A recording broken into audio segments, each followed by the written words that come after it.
In these last days, there is a call from heaven to keep the statutes and ordinances of the Lord.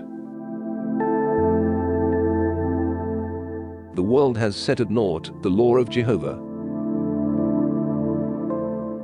Oke, kita akan belajar pelajaran yang judulnya adalah The Moral Law Explained, atau hukum moral Tuhan dijelaskan. Kata lain daripada The Moral Law adalah The Ten Commandments, atau 10 hukum Tuhan. Kita mulai di Maleakhi 4 ayat 4, dikatakan, ingat hukum Musa dengan dia punya statutes, dengan dia punya judgments. Statutes ini kalau kita lihat, dia dapatnya di Ibraninya ialah 2706, dan arti daripada statutes adalah appointed dengan set time. Jadi boleh dikatakan appointed time, kan?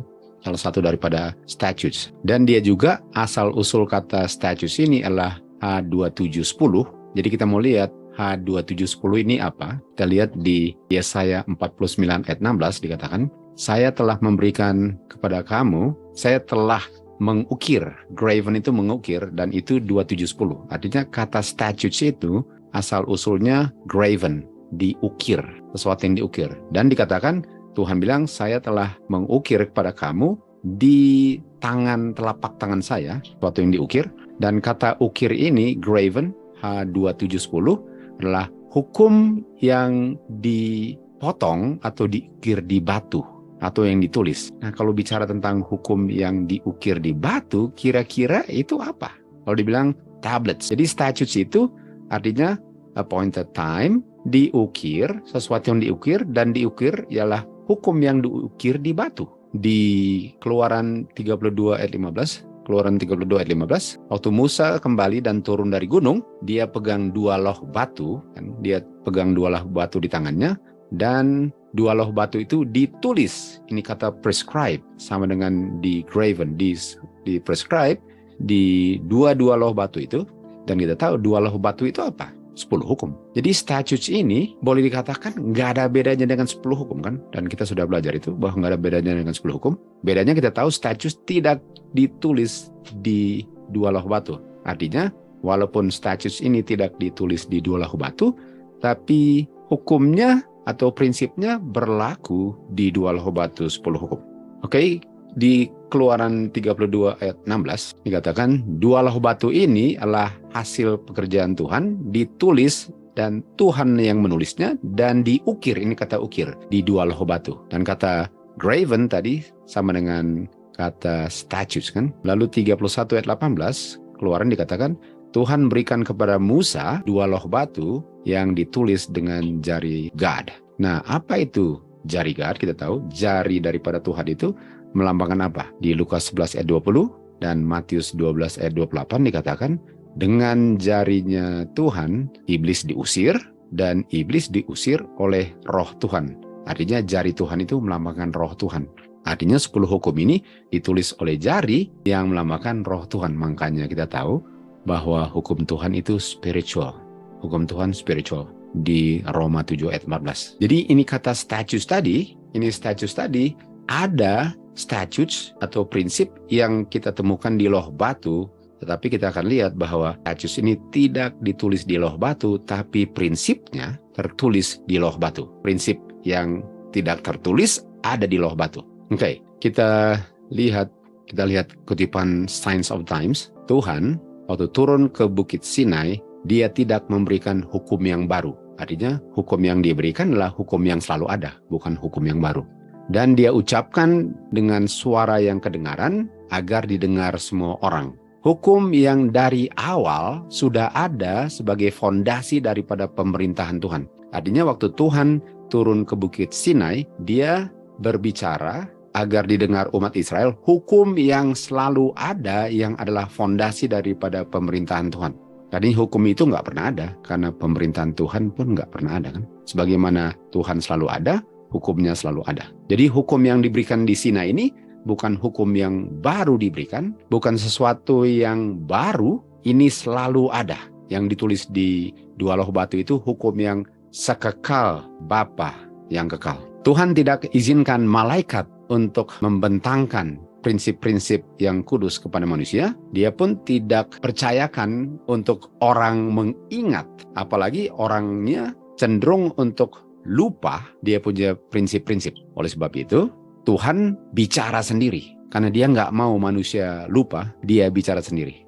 Dia nggak mau manusia yang bilang, dia langsung bicara sendiri. Dia mau menyingkirkan semua kemungkinan di mana orang bisa salah mengerti prinsip daripada 10 hukum yang dia berikan dengan menggabung tradisi manusia dengan 10 hukum daripada moral law-nya dia. Jadi Tuhan mau make sure umat Tuhan ini nggak salah mengerti apa yang mereka terima. Dia mau make sure bahwa yang mereka terima itu persis bagaimana yang dia sampaikan dan jangan salah mengerti sehingga dia mau bicara sendiri. Dan dia nggak mau mereka dibingungkan dengan prinsip-prinsip yang diberikan untuk menjadi pola hidup manusia. Dan dengan motivasi atau dengan kenapa dia bicarakan atau bentangkan hukum ini dan tidak percayakan malaikat dan tidak mau manusia dengar lalu lupa apa yang dilakukan, dia bukan hanya bentangkan, dia bukan hanya bicarakan 10 hukum moral ini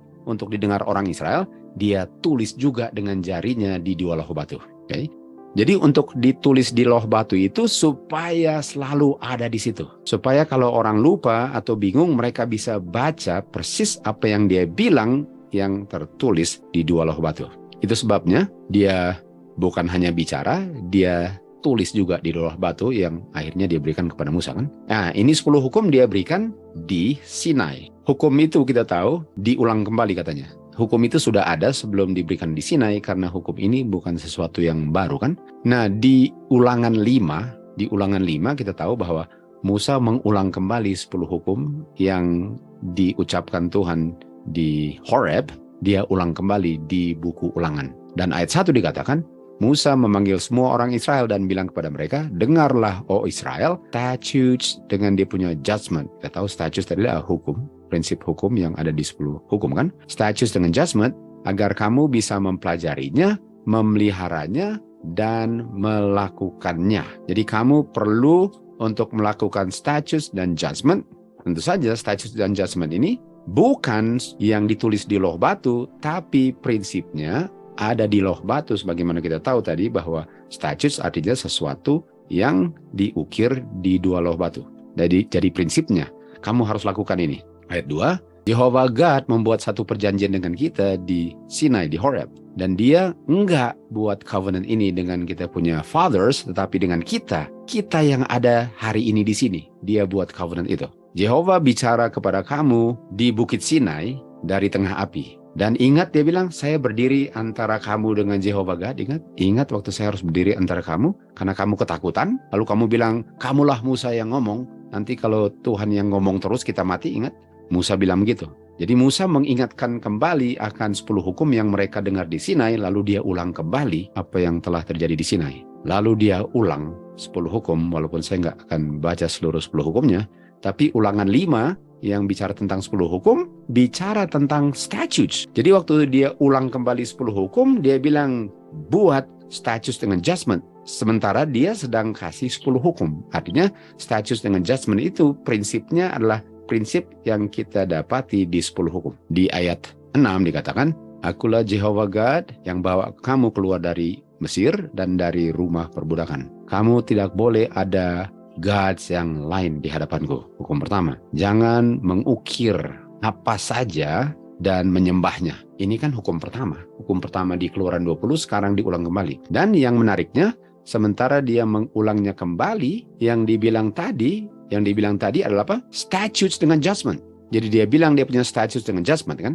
Dia bilang dia punya statutes dengan judgment, lalu dia bilang ini adalah 10 hukum. Ini adalah 10 hukum. Artinya, statutes dengan judgment itu adalah bagian daripada 10 hukum, walaupun kita akan lihat nanti bahwa statutes-nya dengan judgment-nya enggak dengan detail ditulis di 10 hukum, tapi itu adalah bagian daripada 10 hukum. Oke? Jadi waktu umat Tuhan menerima 10 hukum yang diberikan kepada mereka, dan 10 hukum itu adalah bukan sesuatu yang baru, tapi diberikan kembali. Pertanyaannya, kenapa diberikan kembali, lalu diberikan statutes? Kenapa diberikan kembali 10 hukum, seakan-akan mereka nggak menerima? Nah, di Patriarchs and Prophets, halaman 310, dikatakan di sini, pikiran manusia atau pikiran umat Tuhan yang keluar dari Mesir, pikiran mereka yang keluar dari Mesir dibutakan oleh perbudakan dan kekafiran di Mesir.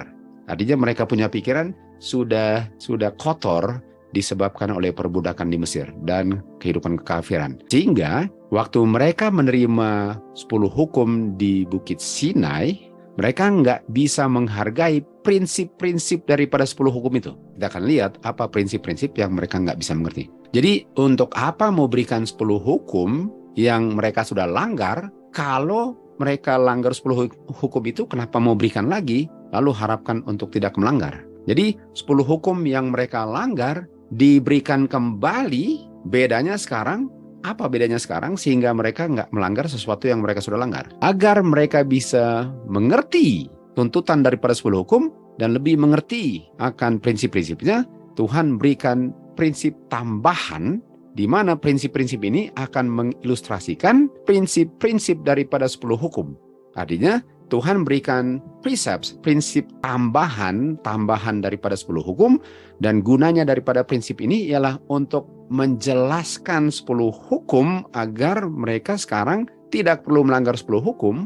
Artinya sebelum mereka menerima tambahan ini, mereka melanggar. Dan melanggarnya karena mereka nggak mengerti prinsip 10 hukum. Itu sebabnya diberikan prinsip 10 hukum agar mereka tidak melanggar 10 hukum. Dan hukum-hukum ini yang adalah prinsip tambahan ini namanya judgments atau penghakiman. Bedanya dengan 10 hukum, ini judgment ini, precepts ini diberikannya kepada Musa lalu dikomunikasikan kepada umat Israel. Sementara 10 hukum, Tuhan yang bentangkan sendiri dan Tuhan yang tulis sendiri. Jadi 10 hukum, Tuhan yang bicara, Tuhan yang tulis, dan dia punya precepts ini, prinsip-prinsip, yang adalah Tuhan punya, yang diberikan kepada Musa, Musa yang tulis, untuk umat Israel bisa mengerti prinsip 10 hukum dan tidak terus-menerus melanggar 10 hukum. Kita lihat di Review and Herald, Mei 6, karena mereka selalu melanggar 10 hukum, hukum moral diulang kembali di Sinai. Kita ulang lagi di sini tadi. Kristus memberikan kepada Musa prinsip-prinsip keagamaan yang akan menolong mereka hidup setiap hari tanpa melanggar 10 hukum. Dan prinsip-prinsip ini yang tadi namanya judgment, namanya juga adalah statutes. Prinsip ini adalah statutes yang diberikan untuk umat Tuhan tidak melanggar 10 hukum.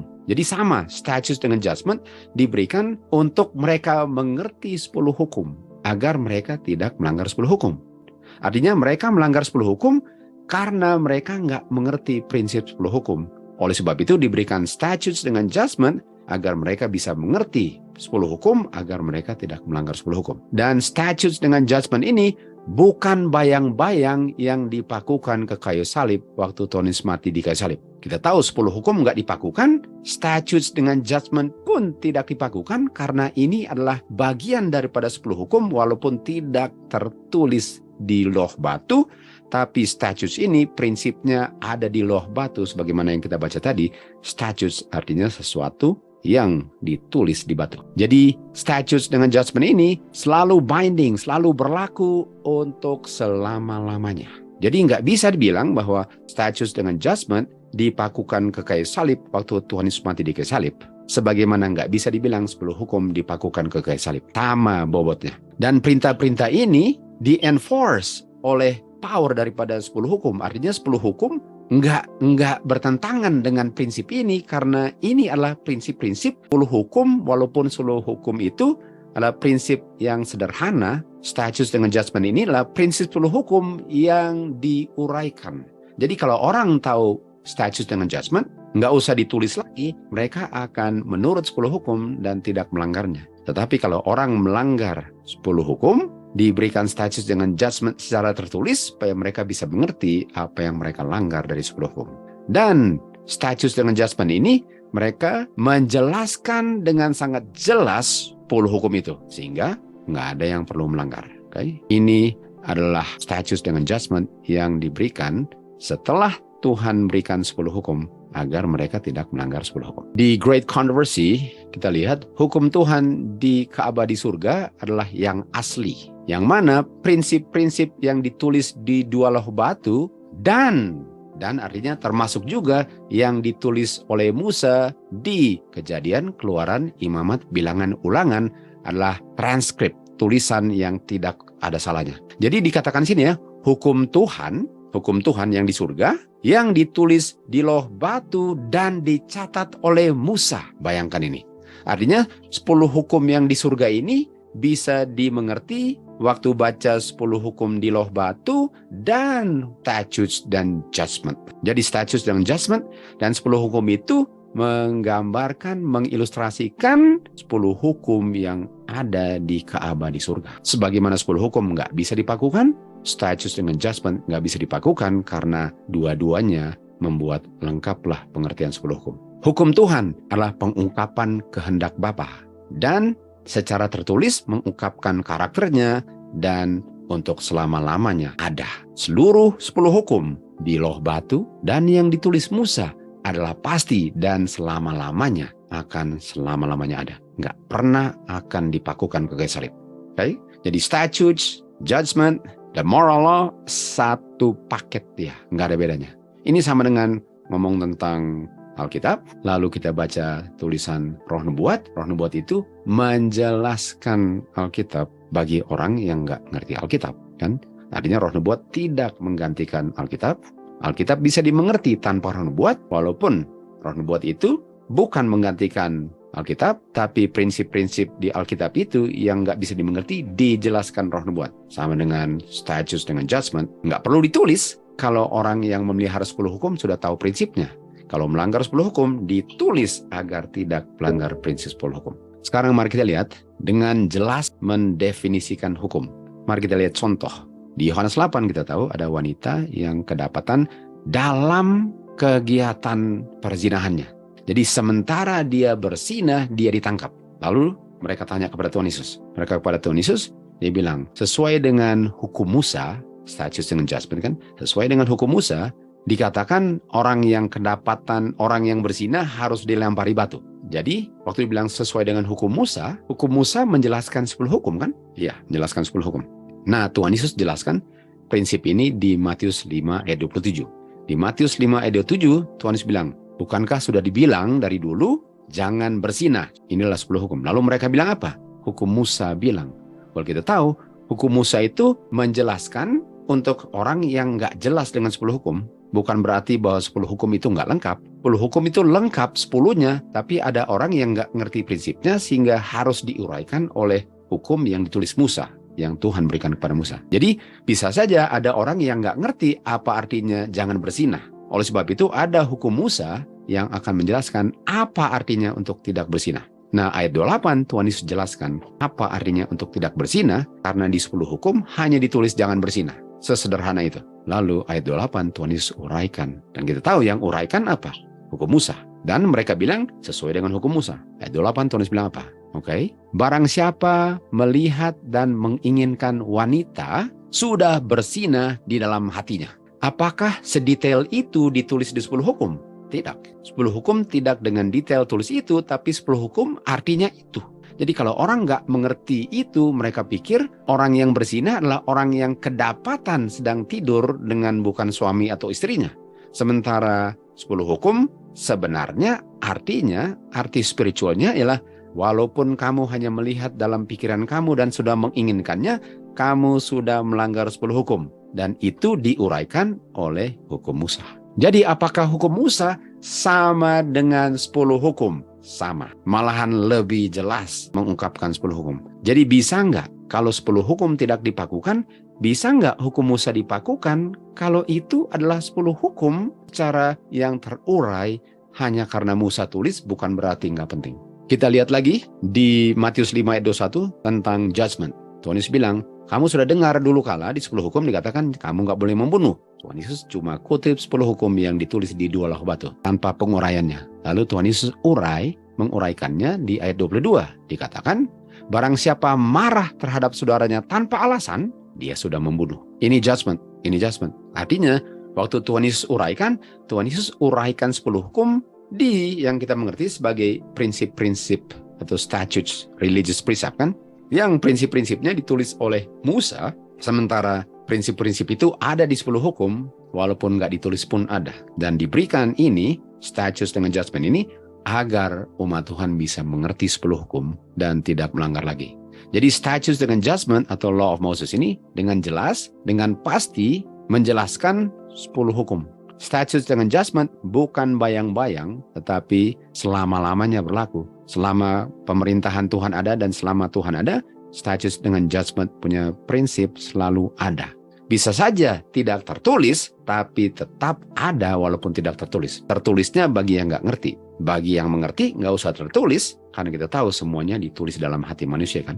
Nggak usah di loh batu sekalipun. Hukum moral law itu bukan bayang-bayang, statutes dengan judgment bukan bayang-bayang. Jadi nggak bisa dipakukan ke kayu salib. Nah, kalau kita lihat tentang 10 hukum, kita tahu 10 hukum itu ada hari sabatnya. Dan pertanyaannya, hari sabat itu yang adalah 10 hukum, diuraikan atau apa yang menjelaskan hari sabat? Tentu saja hukum Musa akan menjelaskan hari sabat. Karena bisa saja orang pikir dia sedang memelihara hari sabat, sementara dia sedang menginjak-injaknya. Oke, mari kita lihat tentang hari sabat. Keluaran 20 ayat 8 dikatakan, ingat hari sabat. Ingat artinya bisa lupa kan? Dan kalau kamu lupa hari sabat, adakah hukum Musa yang mengingatkan kamu dan menguraikan hari sabat agar kamu nggak lupa hari sabat? Dan sebelum kita tahu jawabannya, mari kita lihat apa sih hari sabat? Apa sih hukum keempat? Apa bedanya hukum keempat dengan hukum yang lain?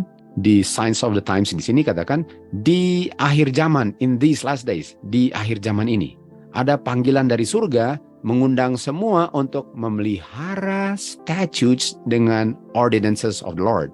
Artinya di akhir zaman kita perlu keep statutes, betul. Dunia telah menginjak-injak hukum Jehovah. Tunggu dulu. Tadi dikatakan ingat statutes karena sudah dilupakan hukum Jehovah. Artinya hukum Jehovah sama dengan statutes yang dilupakan kan. Umat Tuhan dialihkan perhatian mereka ke tabut perjanjian dan hukum di dalamnya, hukum di dalam tabut perjanjian mengungkapkan prinsip yang nggak bisa berubah. Tugas manusia disimpulkan di dalam prinsip-prinsip 10 hukum. Dan dikatakan, di jantung 10 hukum adalah perintah hari sabat Jehovah. Artinya, hari sabat adalah jantung daripada 10 hukum. Jantung itu boleh dikatakan sumber kehidupan kan? Karena jantung itulah yang pompa dia punya oksigen ke seluruh tubuh. Artinya 10 hukum adalah kehidupan, tapi hukum jantungnya adalah hukum keempat. Hukum keempat itulah the heart of the law. Artinya kalau bilang ingat hari sabat, ingat hukum jantung 10 hukum. Dan kalau dikatakan law of Jehovah itu sama dengan statutes, artinya hari sabat itu boleh dikatakan statutes juga. Dan semua 10 hukum adalah statutes kalau the law of Jehovah itu adalah statute. Oke, sekarang kita sudah mengerti apa itu hari sabat. Hari sabat adalah statutes, law of Jehovah, jantung daripada 10 hukum. Bagaimana orang kalau lupa hari sabat diingatkan untuk tidak lupa oleh hukum Musa. Di Maleakhi 4 ayat 4 dikatakan ingat hukum Musa. Tadi dibilang ingat hari sabat. Nah, hukum Musa, statutes dengan judgment adalah law of Jehovah kan? Artinya ingat hukum Musa sama dengan ingat hari sabat. Ingat 10 hukum, ingat hari sabat. Dengan dia punya statutes dengan judgment. Kita tahu statutes adalah apa? Appointed time tadi. Nah, kita kembali lagi. Bagaimana waktu Tuhan berikan 10 hukum, bagaimana umat Israel punya pengetahuan tentang 10 hukum. Pikiran orang Israel keluar dari Mesir sudah dicemarkan dengan kebiasaan-kebiasaan kekafiran dan perbudakan di Mesir. Sehingga mereka nggak siap untuk menerima prinsip 10 hukum. Oleh sebab itu, Tuhan berikan judgment atau hukum judgment yang diberikan melalui Musa agar mereka tidak melanggar 10 hukum. Bagaimana kalau mereka lupa hari sabat? Sekali lagi, di Patriarchs and Prophets tadi halaman 310, sekarang halaman 311. Jadi kita lanjut lagi cerita tadi. Sekali lagi, umat Tuhan diingatkan pentingnya hari sabat. Diingatkan pentingnya jantung 10 hukum. Dan bagaimana caranya untuk ingat hari sabat? Jawabannya, ingat hukum Musa. Ingat hari sabat ialah jangan lupa hukum Musa, karena hukum Musa itu mengingatkan orang akan kudusnya hari sabat, apa yang diberikan agar umat Tuhan tidak lupa hari sabat jantung 10 hukum atau moral law atau 10 hukum. Diberikan feast tahunan. Feast tahunan diberikan supaya umat Tuhan tidak melanggar 10 hukum. Kira-kira tahunan ini bisa nggak dipakukan ke kayu salib kalau ini adalah the law of Jehovah yang diberikan melalui Musa? Nggak pernah bisa. hukum-hukum ini, status ini, atau yearly feast ini diberikan dan dicatat oleh Musa dan adalah fondasi daripada hukum negara, dan bersama-sama dengan 10 hukum di mana yearly feast ini, hukum-hukum ini diberikan untuk mengilustrasikan 10 hukum agar umat Tuhan tidak melanggar hari Sabat, tidak melanggar 10 hukum. Dan kalau kita memelihara 10 hukum, termasuk dia punya religious precept, statutes dengan judgment, kalau kita pelihara itu, kita memenuhi Tuhan punya tuntutan untuk menerima janji kepada Israel. Apa janjinya? Kalau kamu melakukan hukum Tuhan, dia punya precept, dia punya statutes dengan judgment, kalau kamu melakukan itu, kamu bisa makan buah pohon kehidupan dan kamu bisa masuk melalui pintu gerbang kota yang terbuka. Kalau kamu memelihara hukum Tuhan, yang prinsipnya ada di hukum Tuhan yang namanya adalah statutes dengan judgment yang diberikan melalui Musa agar umat Tuhan tidak melanggar 10 hukum. Nah, kita lihat di akhir zaman ada orang-orang yang akan dibinasakan, atau siapa saja di zaman siapa saja akan dibinasakan karena mereka mengerti sesuatu. Apa yang tidak mereka mengerti sehingga mereka dibinasakan? Umatku dibinasakan karena tidak memiliki pengetahuan.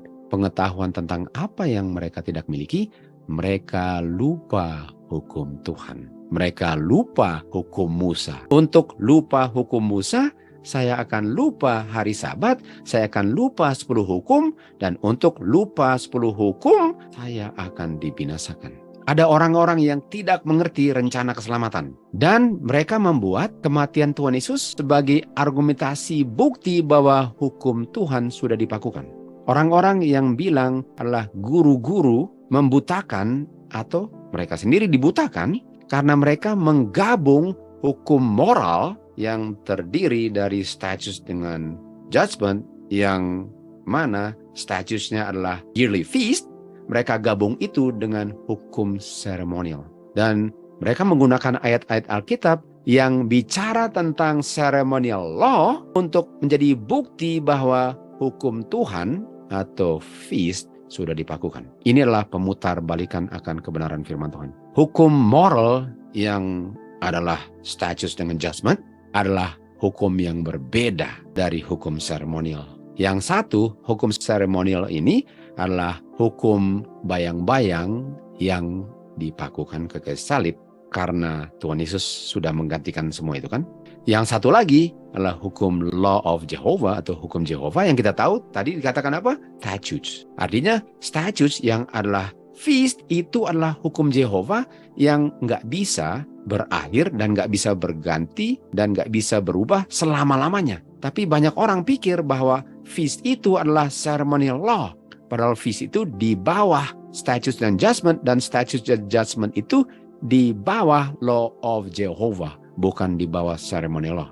Sehingga mereka nggak ngerti rencana keselamatan, atau mereka punya lack of knowledge terhadap rencana keselamatan, mereka pakukan dia punya feast waktu ceremonial law berakhir dengan pakukan feast, mereka pakukan dia punya statutes, mereka pakukan judgment, sementara itu mereka pakukan 10 hukum. Makanya Roh Nubuat bilang, mereka pakukan 10 hukum waktu mereka pakukan feast karena mereka pikir itu adalah ceremonial law. Dan dikatakan adalah penyangkalan terhadap Kristus untuk orang Yahudi tetap mempersembahkan korban bakaran setelah Tuhan Yesus mati. Jadi Roh Nubuat nggak bilang bahwa adalah satu penghinaan untuk tetap keep the feast, untuk keep dia punya statutes dengan judgment setelah Tuhan Yesus mati di kayu salib. Enggak, karena statutes dan judgment itu menjelaskan 10 hukum. Artinya dibutuhkan selama-lamanya dan itu bukan bayang-bayang. Sementara yang dipakukan adalah burnt offering dengan sacrifice.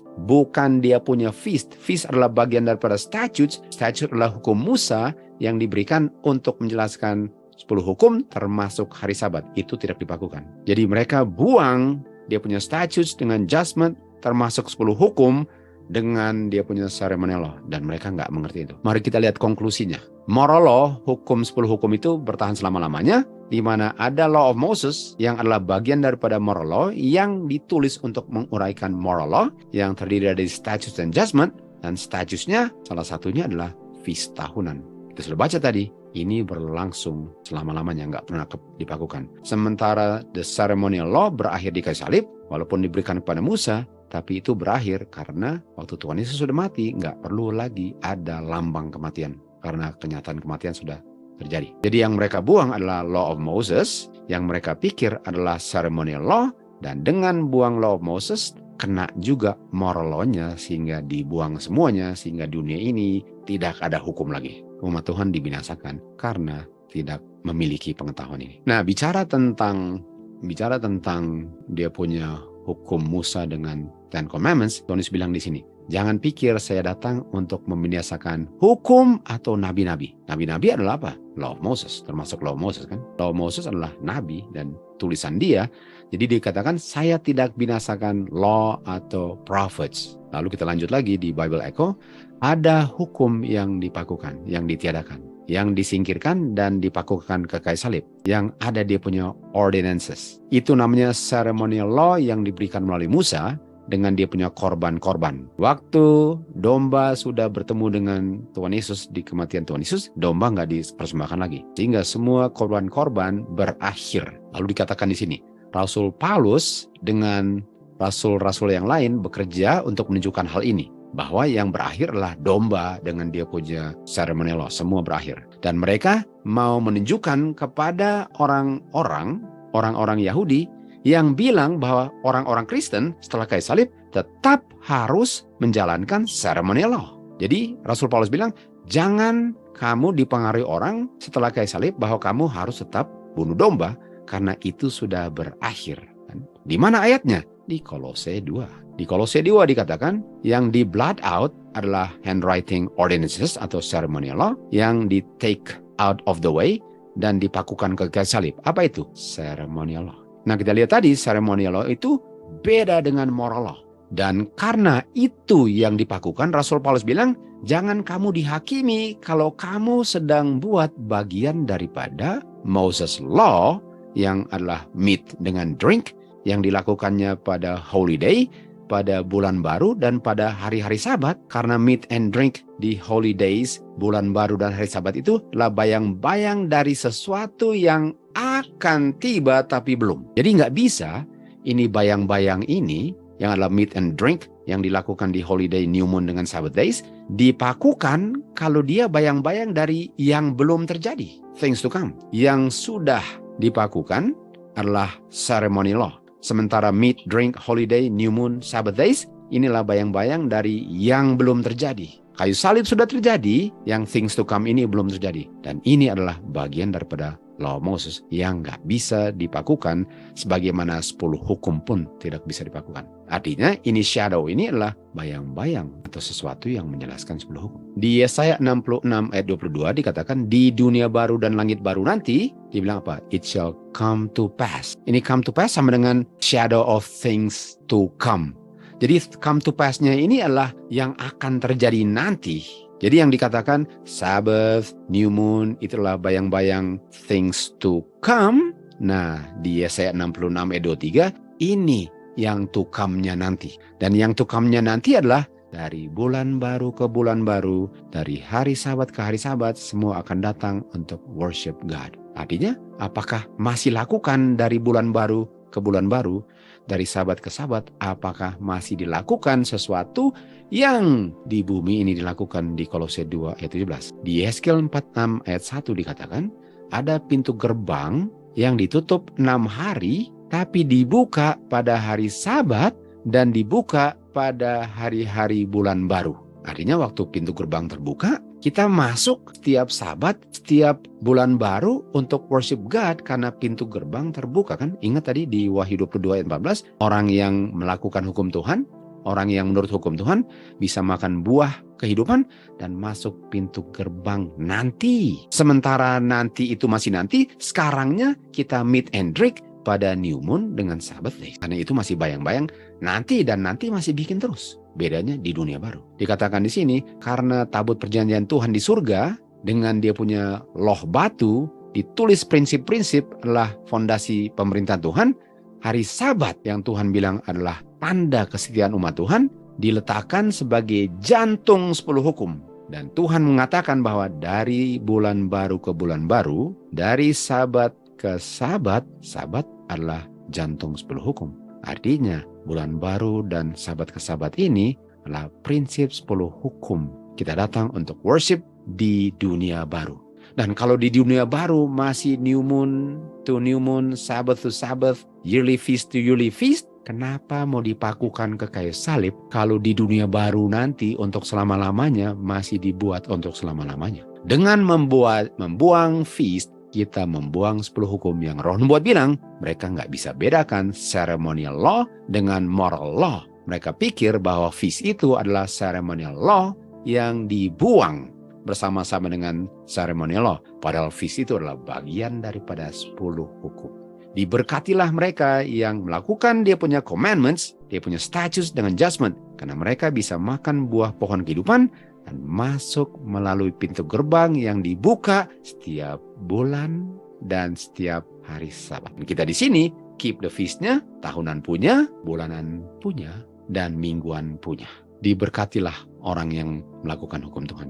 Dan ayat 22 ayat 1 dari 14 kita mundur ke 1 dikatakan, dan ditunjukkan kepada Yohanes sungai kehidupan yang murni yang keluar dari tahta Bapa dan domba. Cuma ada 2 di sana. Dan di tengah-tengahnya, di 2 sisi sungai itu ada pohon kehidupan yang menghasilkan buahnya setiap bulan. Setiap bulan artinya setiap kali kita masuk untuk sembah Tuhan, kita makan buah kehidupan setiap bulan. Dan setiap hari Sabat pun kita datang untuk worship. Setiap bulan pun kita masuk dan makan buah pohon kehidupan.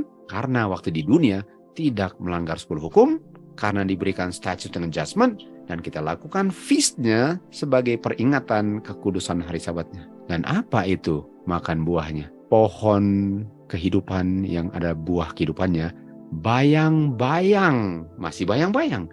Jadi waktu kita masuk dunia baru, surga dan dunia baru, kita makan buah daripada pohon kehidupan setiap bulan, dan buah itu masih bayang-bayang nanti daripada sumber kehidupan itu sendiri. Jadi yang kita sedang meet and drink itu adalah lambang daripada buah pohon kehidupan, dan nanti untuk selama-lamanya kita masih makan lambang daripada kehidupan kekal dengan makan kehidupan itu untuk selama-lamanya tiap bulan. Artinya kita terima hukum Tuhan, harus kita menjalankan prinsip-prinsip statutes dengan judgment-nya. Kalau kita mau masuk melalui pintu gerbang surga dan hidup selama-lamanya di dalam kerajaan Tuhan yang Dia sudah siapkan bagi yang menurut hukum Tuhan di bumi ini, dan tidak memakukan hukum Tuhan, pakukan feast ke kayu salib, karena yang dipakukan hanyalah ceremonial law punya domba dan kematian, bukan kehidupan diungkapkan dalam 10 hukum, termasuk dia punya law of Moses yang diuraikan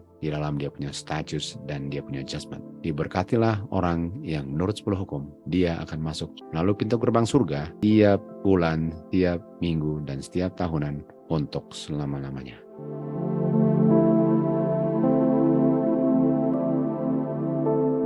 Whoso eateth my flesh and drinketh my blood hath eternal life, and I will raise him up at the last day.